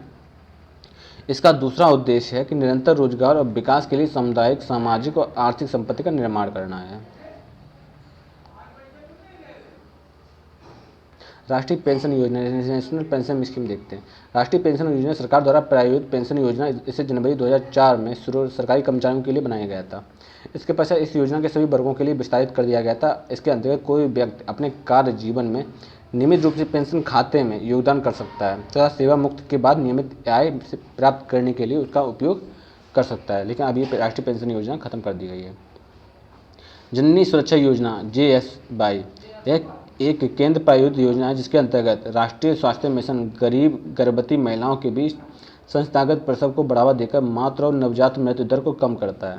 जननी सुरक्षा योजना, इसके प्रसव और उसके बाद की देखभाल के बाद नगद सहायता प्रदान की जाती है। योजना में मान्यता प्राप्त सामाजिक स्वास्थ्य कर्ता यानी आशा को सरकार और गर्भवती महिलाओं के बीच एक प्रभावी कड़ी के रूप में काम करती हैं। जो आशाएं होती हैं, जो सामाजिक स्वास्थ्य केंद्र पर, ठीक है, वो देखती हैं गर्भवती महिलाओं, ठीक है, उनका प्रसव, ये सब चीज़ें वो देखती हैं। जो नवजात बच्चे हैं, इन सब चीज़ों को जो आशाएं हैं सामाजिक स्वास्थ्य केंद्र पर वो देखती हैं। ये किस स्कीम के अंतर्गत हैं? जननी सुरक्षा योजना के अंतर्गत। राजीव गांधी शिल्पी स्वास्थ्य बीमा योजना देखते हैं। हमारे सबसे कम उम्र के प्रधानमंत्री कौन थे? राजीव गांधी। तो राजीव गांधी शिल्पी स्वास्थ्य बीमा योजना, इस योजना का उद्देश्य देश में स्वास्थ्य सुविधाओं के सर्वश्रेष्ठ उपयोग के लिए कारीगर समुदाय को वित्तीय सहायता प्रदान करना है। इस योजना के अंतर्गत हस्तकला कारीगर, चाहे वह पुरुष हो या महिला हो, इस योजना का लाभ ले सकते हैं। इस योजना का उद्देश्य देश में स्वास्थ्य सुविधाओं के सर्वश्रेष्ठ उपयोग के लिए कारीगर समुदाय को वित्तीय सहायता प्रदान करना है। इस योजना के अंतर्गत हस्तकला कारीगर, चाहे वह पुरुष हो या महिला हो, इस योजना का लाभ ले सकते हैं।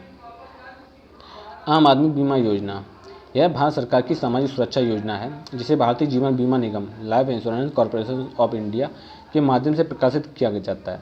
वर्ष 18 वर्ष से 59 वर्ष के बीच की आयु वर्ग के व्यक्तियों को मृत्यु और विकलांगता कवर प्रदान करता है। आम आदमी बीमा योजना, यह किसकी देन है? यह किसकी सुरक्षा देन है? यह भारतीय जीवन बीमा निगम के माध्यम से प्रशस्त किया जाता है। 18 से लेकर 59 वर्ष तक के बीच की आयु के लोग, उनकी मृत्यु और विकलांगता को कवर करता है। यह प्राकृतिक मृत्यु 30,000 रुपये और दुर्घटना के कारण हुई मृत्यु से 75,000 रुपये, आंशिक स्थायी विकलांगता के लिए 67,500 रुपये तथा स्थायी विकलांगता के लिए 75,000 रुपये बीमा कवर करता है। प्राकृतिक मृत्यु दर के लिए 30,000 रुपये, दुर्घटना मृत्यु के लिए या स्थायी विकलांगता के लिए 75,000 रुपये और स्थायी ठीक है, और आंशिक स्थायी विकलांगता के लिए 37,500 रुपये। इस योजना के तहत कुल वार्षिक प्रीमियम 200 रुपये प्रति लाभार्थी है, जिसमें 50% केंद्र सरकार द्वारा बनाए गए सामाजिक सुरक्षा कोष से योगदान और LIC द्वारा बनाया जाता है। प्रीमियम का शेष 50% राज्य सरकार, नोडल एजेंसी, व्यक्तियों द्वारा योगदान दिया जाता है। राष्ट्रीय स्वास्थ्य बीमा योजना RSBY देखते हैं। यह भारतीय गरीबों के लिए सरकार द्वारा संचालित स्वास्थ्य बीमा कार्यक्रम है जिसका उद्देश्य BPL-3D से संबंधित गैर मान्यता प्राप्त क्षेत्र के श्रमिकों को स्वास्थ्य बीमा कवरेज प्रदान करना है और उनके परिवार के सदस्य इस योजना के तहत लाभार्थी होंगे। यह सार्वजनिक और निजी अस्पतालों में भर्ती होने पर कैशलेस बीमा प्रदान करता है। ठीक है, इसका संचालन स्वास्थ्य एवं परिवार कल्याण मंत्रालय द्वारा किया जाता है। अटल पेंशन योजना देखते हैं APY, एक केंद्र प्रायोजित सामाजिक सुरक्षा योजना है जिसका मुख्य उद्देश्य असंगठित क्षेत्रों के कामगार लोगों को पेंशन देकर भविष्य को सुरक्षित करना तथा आत्मनिर्भर बनाना है। इससे 18 से 40 वर्ष आयु के व्यक्ति जुड़ सकते हैं। इसमें निवेश करने के बाद लाभार्थियों को 60 वर्ष की आयु के पश्चात प्रत्येक महीने पेंशन प्राप्त होगी। लाभार्थियों की मृत्यु की स्थिति में पेंशन की धनराशि उम्मीदवार की पत्नी को दी जाएगी। तब पति पत्नी दोनों की मृत्यु हो जाने के बाद पेंशन धनराशि उल्लिखित नामित की जो नॉमिनेट होगा उसको दी जाएगी, नॉमिनी हो जाएगा। यह योजना पेंशन फंड विनायक और विकास प्राधिकरण यानी pension fund regulatory development authority PFRDA द्वारा संचालित की जाएगी। प्रधानमंत्री जीवन ज्योति बीमा योजना देखते हैं। प्रधानमंत्री जीवन ज्योति बीमा योजना 18 से 50 वर्ष की आयु के लोगों के लिए उपलब्ध बीमा योजना है, जिसके अंतर्गत वार्षिक प्रीमियम 330 रुपये है तथा मृत्यु की स्थिति में 2 लाख रुपए की राशि स्वचालित रूप से खाते में डेबिट हो जाती है। इसमें बीमा धारक के परिवार के नामित व्यक्ति को बीमा राशि प्राप्त होती है। यानी कि जो प्रधानमंत्री ज्योति बीमा योजना है इसमें व्यक्ति को एक वर्ष में 330 रुपये देने पड़ेंगे और अगर मृत्यु के पश्चात अगर मृत्यु हो जाती है तो उसको 2 लाख रुपए की राशि स्वतः ही उसके डेबिट कार्ड में पहुंच जाएगी। प्रधानमंत्री सुरक्षा बीमा योजना देखते हैं। प्रधानमंत्री सुरक्षा बीमा योजना, ये बीमा योजना 18 से 70 वर्ष के व्यक्ति जिनका बैंक खाता है उसमें प्रतिवर्ष 12 रुपये की प्रीमियम राशि स्वचालित रूप से खाते में डेबिट हो जाएगी। यह बीमा योजना दुर्घटना से मृत्यु की स्थिति तथा पूर्ण रूप से विकलांगता की स्थिति में 2 लाख रुपये की धनराशि और आंशिक विकलांगता की स्थिति में 1 लाख रुपये की राशि प्रदान करता है। मतलब वही बात है कि 18 से 70 साल तक के लिए व्यक्तियों के लिए है और जो व्यक्ति ना उसको 12 रुपये प्रति ईयर 12 रुपये देने होंगे। और अगर आप विकलांग हो जाते हो, ठीक है, या आंशिक विकलांग हो जाते हो, अगर विकलांग हो जाते हो मृत्यु हो जाती है तो आपको 2 लाख रुपये मिलेंगे। आपको क्या, आप तो चले गए होगे, अगर मृत्यु हो गई तो चले गए होगे, लेकिन आपके खाते में 2 लाख रुपये पहुंच जाएंगे। या अगर आप आंशिक विकलांग हो तो आपको 1 लाख रुपये मिलेगा। प्रधानमंत्री किसान सम्मान निधि योजना, प्रधानमंत्री किसान सम्मान निधि योजना देखते हैं। इस योजना के अंतर्गत लघु और सीमांत किसान जिसके पास 2 हेक्टेयर भूमि से कम है, ठीक है, सीमांत किसान किसे कहते हैं, जिनके पास 2 हेक्टेयर से कम भूमि है। तो प्रधानमंत्री किसान सम्मान निधि योजना जिनके पास लघु और सीमांत किसान हैं जिनकी आयु 18 से 40 वर्ष के बीच है और 6,000 रुपये की राशि 3 समान किस्तों में 2,000 इन 4 माह पर आधार लिंक खाते में हस्तांतरित की जाएगी। यानी कि लघु किसानों को या सीमांत किसानों को 6,000 रुपये की राशि दी जाएगी 3 बार 2,000 4 माह के आधार लिंक खाते में। प्रधानमंत्री किसान मानधन योजना देखते हैं।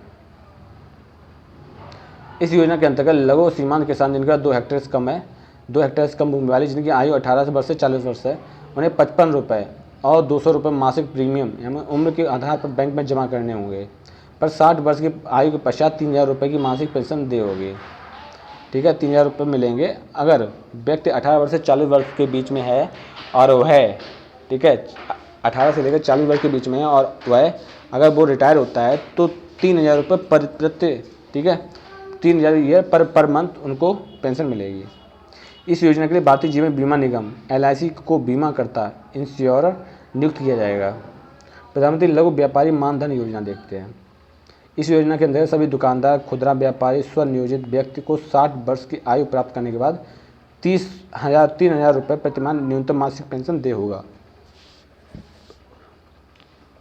इस योजना के पात्र होने के लिए आवेदक राष्ट्रीय पेंशन योजना, नेशनल पेंशन स्कीम, कर्मचारी राज्य बीमा योजना और कर्मचारी भविष्य निधि का लाभार्थी नहीं होना चाहिए। मतलब ये जो है, जो प्रधानमंत्री लघु व्यापारी मानधन योजना है, इस योजना के पात्र होने के लिए आवेदक राष्ट्रीय पेंशन योजना, कर्मचारी राज्य बीमा योजना, कर्मचारी भविष्य निधि योजना का लाभार्थी नहीं होना चाहिए। इन 3 योजनाओं के लाभार्थी ना हो तो इसको 3,000 रुपये प्रतिमाह न्यूनतम दिया जाएगा। प्रधानमंत्री मुद्रा योजना देखते हैं। प्रधानमंत्री मुद्रा गैर कारपोरेट यानी नॉन कॉर्पोरेट, गैर कृषि, नॉन फार्मिंग, लघु सूक्ष्म उद्योग को 60 लाख तक का ऋण प्रदान करता है, यानी 10 लाख तक का ऋण प्रदान करता है। यह ऋण कमर्शियल बैंक, क्षेत्रीय ग्रामीण बैंक, लघु वित्त बैंक, माइक्रो फाइनेंस इंस्टीट्यूशन द्वारा दिया जाता है। गैर वित्तीय कंपनी NBFC। प्रधानमंत्री मुद्रा योजना के तत्वाधीन में लाभार्थी की लघु इकाई उद्यमी की वृद्धि, विकास और धन की जरूरतों को दर्शाने हेतु शिशु, किशोर और तरुण नाम से 3 उत्पाद बनाए गए हैं। शिशु, किशोर और तरुण जिनमें शिशु को 50,000 रुपये का ऋण दिया जाता है, किशोर को 50,000 से 5 लाख तक का ऋण दिया जाता है और तरुण को 5 लाख से 10 लाख तक का ऋण दिया जाता है। ये कौन सी स्कीम है? ठीक है, ये है प्रधानमंत्री मुद्रा योजना। प्रधानमंत्री वंदना योजना, वय वंदन योजना, ठीक है, जो वृद्धों के लिए प्रधानमंत्री वय वंदन योजना, वंदना योजना। प्रधानमंत्री वय वंदन योजना भारत सरकार द्वारा विशेष रूप से 60 वर्ष या उससे अधिक के वरिष्ठ नागरिकों के लिए घोषित पेंशन योजना है। इसके अंतर्गत न्यूनतम पेंशन 1,000 रुपये प्रति माह और अधिकतम पेंशन 12,000 रुपये प्रति माह है। पालिसी अवधि 10 वर्ष और निवेश की सीमा प्रति वरिष्ठ नागरिकों को 15 लाख रुपये है। ईपीएफ पेंशन देखते हैं। इसे कर्मचारी पेंशन योजना ईपीएफ के रूप में जाना जाता है। यह एक सामाजिक सुरक्षा योजना है जो कर्मचारी भविष्य निधि संगठन ईपीएफओ द्वारा सेवानिवृत्त होने के बाद पेंशन के लिए संगठित क्षेत्र में काम करने वाले कर्मचारियों को प्रदान की जाती है। हालांकि योजना का लाभ केवल तभी उठाया जा सकता है जब कर्मचारी ने कम से कम 10 वर्षों के लिए सेवा प्रदान की हो।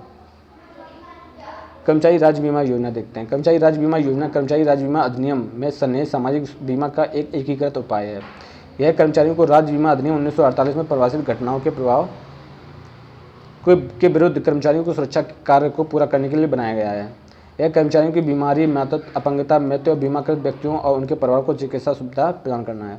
भारतीय जीवन बीमा निगम LIC इसका मुख्य उद्देश्य किसी परिवार में कमाने वाले बीमाकृत व्यक्ति की आकस्मिक मृत्यु की सुरक्षा प्रदान करना तथा जीवन बीमा पॉलिसी पारिवारिक सुरक्षा के साथ वृद्धावस्था में बजट के तत्वों को जोड़ना है। भारतीय सामान्य बीमा निगम यानी general insurance corporation of India, इसके अंदर सामाजिक सुरक्षा योजना जैसे व्यक्तिगत दुर्घटना सामाजिक सुरक्षा बीमा योजना की शुरुआत है। यह योजना 18 से 60 वर्ष की आयु के गरीब व्यक्तियों जिनकी 72,000 रुपये से ज़्यादा नहीं है आय को कवर करती है। महात्मा गांधी राष्ट्रीय ग्रामीण रोजगार गारंटी योजना है जिसको कहते हैं मनरेगा, ठीक है, अब पहले बोलते थे नरेगा। यह एक श्रम कानून और सामाजिक सुरक्षा उपाय है जिसका उद्देश्य कार्य का अधिकार राइट टू वर्क प्रदान करना है। इसका उद्देश्य ग्रामीण क्षेत्रों में आजीविका सुरक्षा को बढ़ाने के लिए प्रत्येक घर में प्रत्येक वयस्क व्यक्ति को स्वेच्छा से काम करने के लिए 100 रुपये, ठीक है, 100 रुपये दिन का रोजगार प्रदान करना होता है। प्रधानमंत्री जन आरोग्य योजना आयुष्मान भारत काफ़ी ज़्यादा इंपॉर्टेंट है। आज प्रेजेंट टाइम में आयुष्मान भारत से रिलेटेड सभी घरों में स्वास्थ्य वर्कर जा रहे हैं और उनके लिए एक आयुष्मान भारत कार्ड बनवा रहे हैं और इस आयुष्मान भारत कार्ड में आपको 5 लाख तक का निःशुल्क ट्रीटमेंट दिया जाएगा। आयुष्मान भारत योजना भारत सरकार की एक प्रमुख योजना है जिसे यूनिवर्सल हेल्थ कवरेज के उद्देश्य से प्राप्ति होती है। राष्ट्रीय स्वास्थ्य नीति 2017 के द्वारा अनुशंसा के आधार पर लागू की गई। इस योजना का प्राथमिक उद्देश्य प्राथमिक, माध्यमिक और तृतीय स्तरों पर स्वास्थ्य सेवा प्रणालियों को बाधाओं को समाप्त करना है। ये किसकी देन है? नीति आयोग की देन है। प्रधानमंत्री श्रम योगी मानधन योजना, इसका मुख्य उद्देश्य असंगठित क्षेत्रों के कर्मकारों को सामाजिक सुरक्षा प्रदान करना है। असंगठित क्षेत्र यानी अनऑर्गेनाइज सेक्टर ऐसे श्रमिक जिनकी आयु 18 से 40 वर्ष है उन्हें 15,000 रुपये का मासिक वेतन देय होगा। इसका अंतर्गत लाभार्थी को 60 वर्ष पूरा करने पर 3,000 रुपये मासिक पेंशन दिया जाएगा। इस योजना के लाभ उठाने के लिए श्रमिकों को 55 रुपये यानी 18 वर्ष की आयु के लिए का सहयोग करना होगा जो कि आयु के साथ बढ़ेगा। एक वर्ष में अधिकतम 2,400 रुपये और 200 प्रति माह से ज़्यादा नहीं हो सकता है। लाभार्थी की आकस्मिक मृत्यु होने पर पेंशन में 50% उसकी पत्नी को देय होगा। महत्वपूर्ण तथ्य जैसे कि अभी आप पढ़ चुके हैं, तो लॉर्ड बेवरेज ने अपनी पुस्तक सामाजिक सुरक्षा सोशल सिक्योरिटी के अंतर्गत जीवन के 6 आकस्मिकताओं के बारे में कहा, उल्लेख किया: बीमारी, मातृत्व, दुर्घटना, मृत्यु, बेरोजगारी, वृद्धावस्था। अंतर्राष्ट्रीय श्रम संगठन 1952 में सामाजिक सुरक्षा मिनिमम स्टैंडर्ड कन्वेंशन नंबर 102 पारित किया गया था। 15 अगस्त 1995 को राष्ट्रीय सामाजिक सहायता कार्यक्रम प्रभावी हुआ। 15 अगस्त 1995 को कर्मचारियों को सेवानिवृत्त के बाद आजीवन वृद्धावस्था पेंशन कर्मचारी भविष्य निधि एक विविध प्रावधान अधिनियम 1952 के अंतर्गत पाया गया है। प्रोफेसर BP अदारकर की पुस्तक social security plan in India के अनुसार किसी भी देश में सामाजिक सुरक्षा का पहला उद्देश्य श्रमिक के आय के स्रोत को बनाए रखना है। सामाजिक सुरक्षा के कारण उद्योगों में उत्पादन में एक श्रमिक की कार्य शक्ति में वृद्धि करता है। कर्मचारी निक्षेप संबद्ध बीमा योजना 1976 है। कर्मचारी निक्षेप संबद्ध बीमा योजना 1976 है। इसके अंतर्गत भविष्य निधि के सभी सदस्य इसके भी सदस्य होते हैं। कर्मचारी परिवार पेंशन योजना 1971 के कर्मचारी पेंशन योजना 1955 लागू होने पर समाप्त कर दी जाती है। ठीक है, यानी कि कर्मचारी परिवार पेंशन योजना जो 1971 में थी वो कर्मचारी पेंशन योजना 1955 के आते ही खत्म कर दी गई थी। वर्ष 1955 में असम के बागान श्रमिकों के लिए असम चाय बागान भविष्य निधि योजना 1955 और नाबार्ड भविष्य निधि अधिनियम 1966 में बनाया गया था। देश के ग्रामीण क्षेत्रों में बेरोजगारों को रोजगार दिलाने के लिए देश के ग्रामीण क्षेत्रों में बेरोजगारों को रोजगार दिलाने के लिए और रोजगार नहीं उपलब्ध कराए जाने पर उस स्थिति में बेरोजगारी भत्ता देने के उद्देश्य से 2005 में राष्ट्रीय ग्रामीण रोजगार गारंटी अधिनियम नरेगा बनाया गया था, जो 2 फरवरी 2006 को चरणबद्ध तरीके से लागू किया गया। बंधुआ श्रमिक प्रथा उन्मूलन 1976 को लागू किया गया था। बंधुआ श्रमिक प्रथा उन्मूलन 1976। सामाजिक सुरक्षा से संबंधित मामले राज्य के नीति निर्देश तत्व अनुच्छेद 41 से 42 में सूचीबद्ध है। संगठित क्षेत्र में कामगारों के लिए सामाजिक सुरक्षा 5 केंद्रीय अधिनियमों के अंतर्गत प्रदान की जाती है, जिनके नाम है ESI, EPR, MP और कामगार क्षतिपूर्ति अधिनियम, मातृत्व लाभ अधिनियम, ग्रेच्युटी उपाध्याय संदाय यानी ये ग्रेच्युटी भुगतान अधिनियम। सामाजिक सुरक्षा शब्द 1892 में अब्राहम इप्स्टेन ने दिया था, जो कि अमेरिका के सामाजिक कल्याण के आंदोलन से जुड़े थे। प्रसूति हित लाभ संबंध पहला केंद्रीय कानून खान प्रसूति अधिनियम 1941 लागू किया गया था। भारतीय दास अधिनियम 1843 में लाया गया। देश में सामाजिक सुरक्षा के क्षेत्र में पहला आधुनिक कदम कर्मकार क्षतिपूर्ति अधिनियम 1923 था। अक्टूबर 2014 में अपनाए गए पंडित दीनदयाल उपाध्याय श्रमेव जयते कार्यक्रम के अंतर्गत भविष्य निधि के सदस्यों को पोर्टेबल और यूनिवर्सल अकाउंट नंबर देने का प्रावधान किया गया। अब आते हैं क्वेश्चन पर फिर से। सामाजिक सुरक्षा व्यक्ति को विभिन्न आकस्मिकताओं से होने वाले आर्थिक संकट के विरुद्ध सुरक्षा प्रदान करता है। सामाजिक सुरक्षा से व्यक्ति को विभिन्न आकस्मिकताओं से होने वाले आर्थिक संकट के विरुद्ध सुरक्षा प्रदान करता है। उसके लिए राष्ट्र की भुगतान क्षमता के अनुकूल न्यूनतम जीवन स्तर सुनिश्चित करती है। परिभाषा कर दी है भारतीय सामाजिक विश्वकोश यानी कि encyclopaedia of social work in India या अंतर्राष्ट्रीय श्रम संगठन WH वाटिंगसन या लॉर्ड विलियम बेवरेज, इन्होंने 6 आकस्मिकताएं दी थी, तो इसमें ऐसा नहीं है। ILO ने भी ये बात नहीं कही है, तो इसकी बात कही है भारतीय समाज कार्य विश्वकोश। यह भुगतान की क्षमता को अनुकूल न्यूनतम जीवन स्तर सुनिश्चित करना। निम्नलिखित सामाजिक सुरक्षा की पद्धतियां हैं। सामाजिक बीमा, सामाजिक सुरक्षा की पद्धतियां या सामाजिक सहायता, सार्वजनिक या सामाजिक सेवा, ये तीनों ही हैं। शाही श्रम आयोग यानी रॉयल कमीशन आयोग कब हुआ था? 1929 को। अंतर्राष्ट्रीय श्रम संगठन की स्थापना की गई थी। ILO की स्थापना की गई थी, जो प्रथम विश्व युद्ध समाप्त हुआ था वर्साई की संधि के बाद। तो ILO की स्थापना की गई थी 29 अक्टूबर 1919 को। निम्नलिखित कौन सा सामाजिक सहायता कार्यक्रम का उदाहरण नहीं है? सामाजिक सहायता कार्यक्रम का उदाहरण देखते हैं। सामाजिक सहायता कार्यक्रम का उदाहरण यानी ओल्ड एज असिस्टेंस यानी नेत्रहीनों की सहायता, स्थायी पूर्ण रूप से आवश्यकताओं की सहायता या धनी परिवारों की सहायता। तो सामाजिक सहायता धनी परिवारों के लिए नहीं, जबकि गरीबों के लिए, बूढ़ों के लिए, नेत्रहीनों के लिए और अशक्तों के लिए होती है। कर्मचारी पेंशन योजना किस वर्ष लागू की? तो कर्मचारी पेंशन योजना 1995 में लागू की थी। कर्मचारी पेंशन योजना 1995 में, ध्यान रखना है। वैसे हम बार बार भूल रहे हैं, लेकिन आपको ध्यान रखना है। कर्मचारी पेंशन योजना 1995 में। अब इसको अगर बाई चांस देखें तो फिलहाल तो पेंशन योजना तो 5 तो आएगा ही लास्ट में। अब 1995 देखते हैं कर्मचारी पेंशन योजना। देखो सिंपल सी बात इतनी है कि जो पेंशन योजना है ना, वो बहुत टाइम पुरानी तो नहीं है, ठीक है। पेंशन योजना बहुत टाइम पुरानी तो नहीं है, तो इसका मतलब ये है कि वो आसपास 2000 के आसपास ही होगी। तो वही 1995 टिक कर देंगे। भारतीय उद्योग की श्रमिक समस्या लेबर प्रॉब्लम से इंडियन इंडस्ट्री पुस्तक के लेखक हैं BB Giri. Dynamic of social security पुस्तक के लेखक हैं JC गैलन, यानी कि dynamics of social security doctor GC Gallon. याद रखना है, dynamics of social security GC gallon.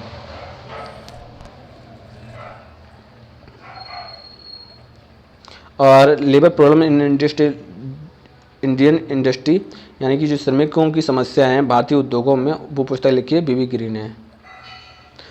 प्रसूति श्रमिक बच्चों के देखभाल बच्चे को दुग्ध पान कराने के लिए कितने महीने के होने पर प्रतिदिन निर्धारित अवधि के 2 अंतरालों की व्यवस्था आवश्यक है? तो वो है 15 महीने, तो यानी कि लगभग 1.5 महीना जब तक हो जाएगा, 1.5 साल तक वो 2 टाइम बच्चे को एक टाइम अंतराल पर दुग्ध पान करा सकती है।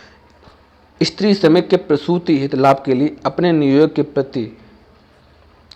के प्रतिष्ठान में बच्चे को जन्म से संभावित दिन के शीघ्र पहले से 12 महीने की अवधि के लिए कम से कम 80 दिनों तक वास्तव में काम करना आवश्यक है। यह कथन प्रसूति हित लाभ अधिनियम 1961 का, ठीक है। यानी कि प्रसूति हित लाभ अधिनियम 1961 में आप जो है हित लाभ यानी कि जो पैसे हैं या जो आर्थिक सहायता है आप डिमांड तब कर सकते हो जब आपने किसी कर्मचारी किसी भी उद्योग में 12 महीने कम से कम 80 दिनों तक तो काम किया ही हो।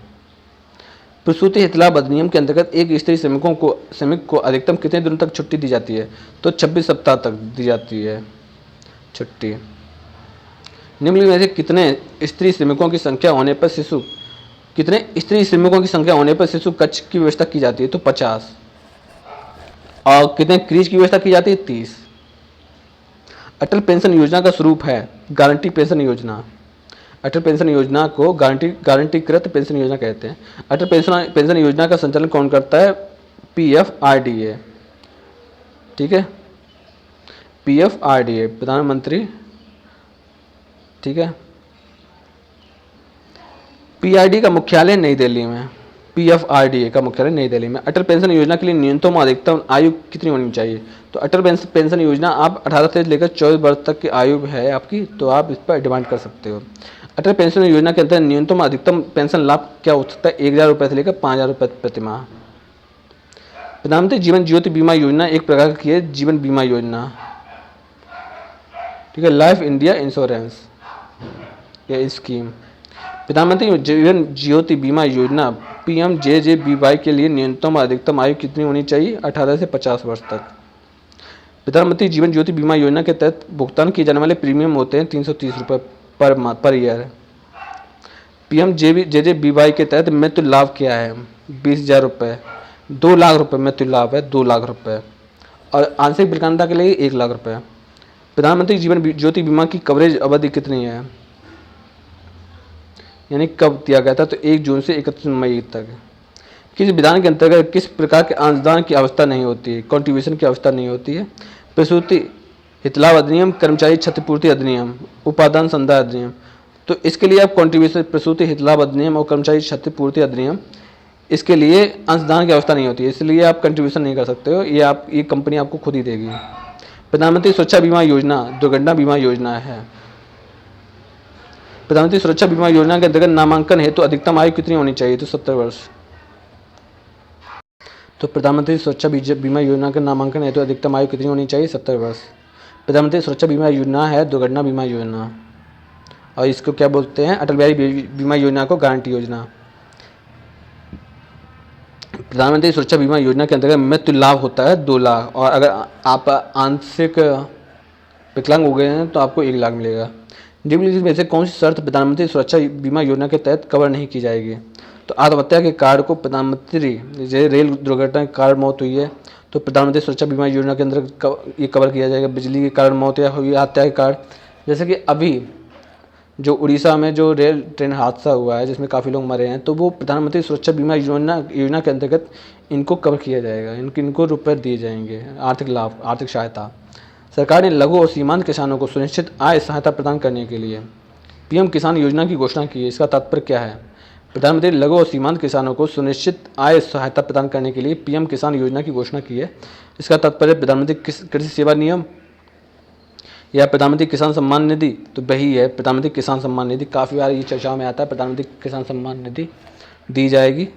तो प्रधानमंत्री किसान कार्यक्रम के तहत लाभार्थियों के पास कितने हेक्टेयर तक की भूमि खेती योग्य होनी चाहिए? तो 2 हेक्टेयर तक, जिसे वो सीमांत किसान बोलते हैं। अगर आपके पास 2 हेक्टेयर तक किसी भूमि है तो। प्रधानमंत्री किसान योजना के तहत किसानों को सरकार द्वारा सालाना कितनी राशि मिलेगी? तो 6,000 रुपये सालाना मिलेगी। प्रधानमंत्री किसान योजना के अंतर्गत सरकार प्रतिवर्ष 6,000 रुपये कितने महीने के अंतराल पर भुगतान करेगी? तो 4 महीने के अंतराल पर भुगतान करेगी।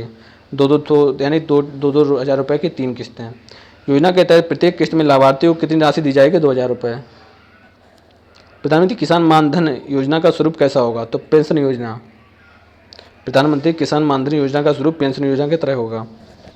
सार्वजनिक भविष्य निधि PPF सामाजिक सुरक्षा योजना के अंतर्गत न्यूनतम और अधिकतम सम्मिलित लागत है 500 रुपये से लेकर 1.5 लाख रुपये तक।